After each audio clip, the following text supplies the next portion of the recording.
Sophie Marceau, qui est à retrouver ce mardi soir sur Énergie 12 dans la comédie De l'autre côté du lit avec Danny Boone, en disait davantage sur son rapport à la mort dans une interview accordée à Psychologie Magazine en 2013.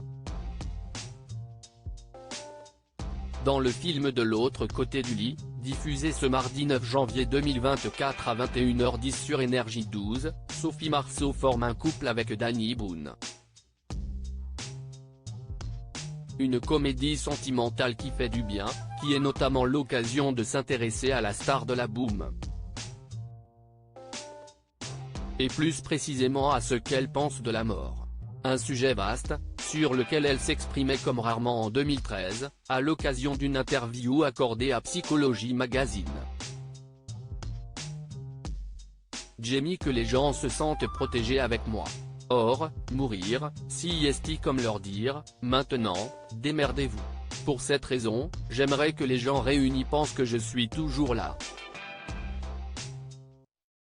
Car au fond, ils n'y croient pas. Et qu'ils se retrouvent dans ma maison, qu'ils fassent la fête et disent, elle était sympa.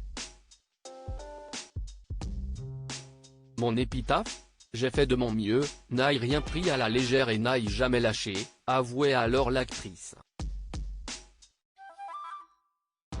Sophie Marceau, la naissance compliquée de son fils la mort, elle l'a d'ailleurs frôlé à la naissance de son fils Vincent, le 24 juillet 1995. Pour cause de complications médicales. Si est ce qu'elle expliquait, toujours dans cet entretien. Avant de se replonger dans ses souvenirs et de raconter cette incroyable anecdote, je viens d'accoucher de mon fils. On me l'a pris parce qu'il fallait s'occuper de moi, et brutalement, en pleine nuit, un besoin irrépressible me saisit, il me devient impossible de vivre une seconde de plus sans cet enfant contre moi. Si est une sensation d'une force dingue. Je revois ce couloir où j'avance, à peine consciente, vers la pouponnière, où je prends mon fils. Comment expliquer la puissance de ce besoin ? Une interview dans laquelle Sophie Marceau se mettait visiblement à nu puisqu'elle partageait avec nos confrères ce qu'elle retient de sa vie amoureuse, je n'ai pas eu de séparation qui se soit bien passée.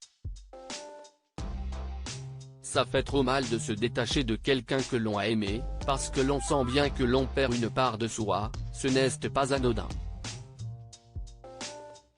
Rappelons qu'Andrzej Zulawski, le père de son fils Vincent, Jim Lemley, le père de sa fille Juliette, ou encore Christophe Lambert, ont notamment partagé sa vie.